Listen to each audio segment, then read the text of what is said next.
Good evening guys, welcome back my YouTube channel again. और मैं आपके सामने एक ब्लॉग के साथ फिर से आ गई हूँ। ये मेरा ब्लॉग है डिपार्टमेंट का। मैं जहाँ पे वर्क करती हूँ मैंने सोचा थोड़ा सा डिपार्टमेंट आपको दिखाया जाए, क्योंकि मेरा जो है बीएमटी में है। मेरा अपोलो में बीएमटी डिपार्टमेंट है, ICU department, bone marrow transplant. जानते हैं सो मेनी डिफरेंट टाइप्स के पेशेंट आते हैं, thalassemia, sickle cell disease and acute lymphoma, relapse, बहुत सारे पेशेंट आते हैं। और ये हमारा है चेंजिंग रूम, जहाँ हम बैग वगैरह रखते हैं, खाना वाना। तो इस टाइम खाने का टाइम हो गया था तो मैं खाना देने के लिए गई थी।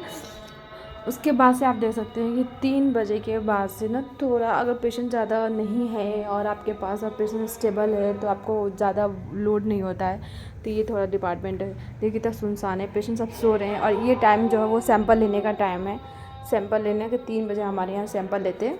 और ये जितने भी इंस्ट्रूमेंट है, ये सोनोग्राफ है, इन्फ्यूजन पंप है, मैं अपने साथ हमेशा बुक कैरी करती हूँ, क्योंकि जब भी टाइम मिल जाता है तो मैं बुक पढ़ना प्रेफर करती हूँ। इससे थोड़ा मेरा बेसिक भी क्लियर रहता है और मुझे एग्ज़ाम भी क्रैक करना है तो रिवीजन भी होता रहता है मेरा। क्योंकि नाइट ड्यूटी के बाद से मॉर्निंग आके पढ़ना इज़ वेरी टिपिकल। तो नाइट में हमारे यहाँ पूरी रात जगना होता है, तो हम जगते हैं तो उसको यूटिलाइज़ करती हूँ। मैं तो यूटिलाइज़ करती हूँ टाइम का, बिकॉज मुझे गवर्नमेंट जॉब क्रैक करना है। इसीलिए 3 बज चुका था। 3 बजने के बाद से मैं डिपार्टमेंट के अंदर गई थी, मेन जहाँ काउंटर है वहाँ पे वाइल लेने के लिए। बिकॉज हमारे यहाँ जो होता है ना वो स्टार्ट हो जाता है 3 बजे के बाद से सैंपल लेना स्टार्ट हो जाता है। तो सैंपल लेने के लिए मैं अंदर गई जैसे वैसे हमारी हाउसकीपिंग जो थी उससे बात करने लगी थी। मैं वो कह रही थी, दी आप क्या कर रहे हो? मैंने कहा ब्लॉग बना रही हूँ। तो यहाँ पे उससे बात करने के बाद मैंने वाइल ले लिया था। ये प्लेन और एडिटी वाइल है। आप बताना कि इन दोनों में कौन कौन से सैंपल लिए जाते हैं, मुझे कमेंट करके। फिर मॉर्निंग हो चुका था, ओवर देने के बाद मैं आ गई थी। ये 5th फ्लोर है अपोलो का, जहाँ पे प्रेयर के लिए, यहाँ जितने भी क्रिश्चियन होते हैं वो प्रेयर करने के लिए यहाँ पे आते हैं। ये प्रेयर के लिए एरिया बना रखा है।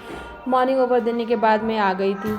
सकते हैं आप कितना अच्छा व्यू हो रहा है। और ये फॉग नहीं है, पोल्यूशन आजकल दिल्ली में बहुत ज़्यादा पोल्यूशन चल रहा है। तो यहाँ हमारी स्कूटी का पार्किंग है, तो मैं यहाँ पे स्कूटी पार्क करती हूँ अपने धन्नों को, जो मेरी धन्नो है, जिससे मैं आती जाती हूँ। ये बहुत हेल्प करती है मेरे आने जाने में। फिर यहाँ से मैं आ गई थी घर पे आने के बाद से उस्मान उठ गया था। आने के बाद मैं उस्मान से मिली। थैंक यू सो मच मेरे वीडियो देखने के लिए। मेरे चैनल को सब्सक्राइब लाइक करें। Thank you so much.